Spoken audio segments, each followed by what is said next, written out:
my name is Audrey Meyer. I'm a professional kiteboarder and I'm a nutrition and fitness coach, and I'm going to show you the best warm-up to perform before going kitesurfing, wingfoiling, surfing, to avoid injury, to prepare your body, to push yourself in the water, and to enjoy a great session. So we're first going to start with activating different group muscles to get your heart rate up. So let's get started.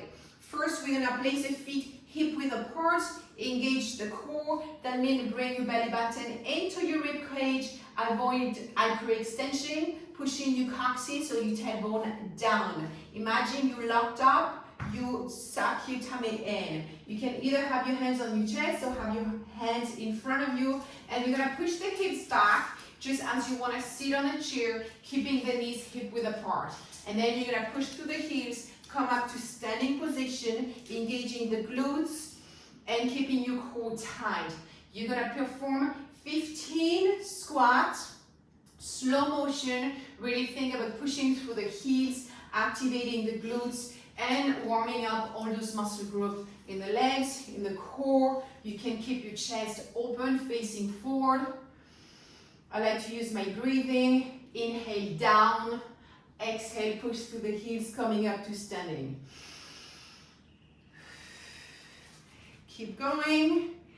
Make sure those knees stay hip width apart.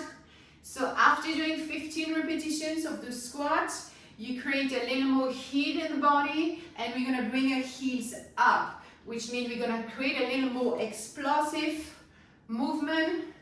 So this is still your warm-up, which means warming up is not killing yourself before going in the water. You just want to activate the muscles, keep your heart rate, or bring your heart rate up. So imagine you want to jump, but you're not jumping. You're just lifting up your hips. You're going a little faster in the movement, and that's going to bring your heart rate up. Between 10 and 15 repetitions, whatever works for you. And take a little break, shake it out.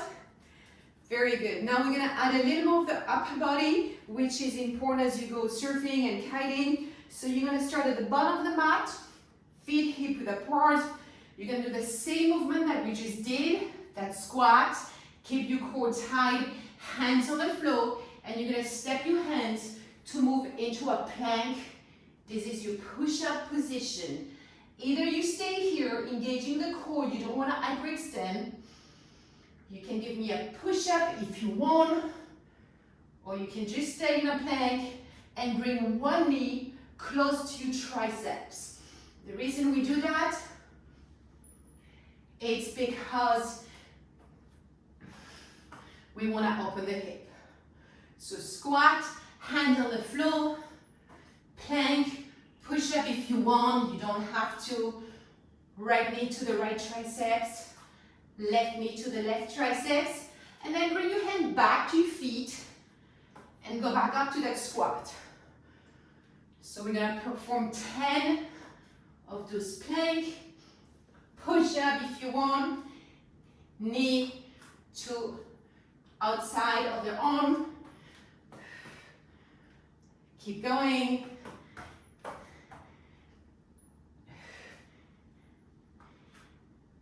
This will also bring your heart rate up. Here we're moving, activating the hips, the arms, the core, and get your heart rate up, which is what we want before going in the water, preparing the body for the session. So you can give me 10 if you feel. If you feel like 10 is too much, modify. I'm going to stop here. Feel free to do your 10 or your 15 or 5 repetition. Next one, you feel my heart rate is up. This is the purpose of the warm-up. So we're going to bring that heart rate down.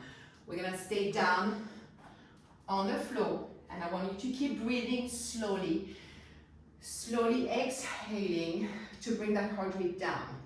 Now the shoulders are warm, the hips are warm, the core is warm. I want to move through the spine. So move through your breath. So we're gonna start in a tabletop, knees hip width apart, hand shoulder width apart, and I want you to concentrate on your breath. So we're gonna do some cat and cow. So take a deep inhale, push your coccyx towards the sky. Open your chest towards the front, look up, expand your rib cage. And on the exhale, tuck your tailbone under, round your spine, push your palms into the mat, bring your chin on the chest and your tummy into your belly button, into your rib cage. Again, inhale, exhale. Inhale, open your chest, look up. Exhale, round your spine, chin on the chest. Try to visualize how your spine is moving in the space. Imagine your spine is like a wave, like creating that nice movement.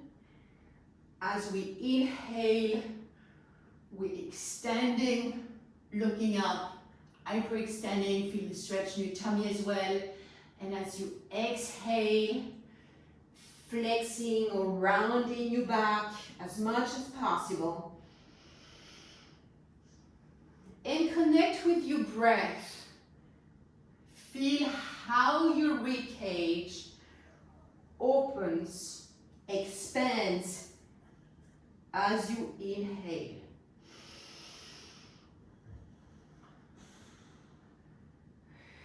So keep moving with this breath.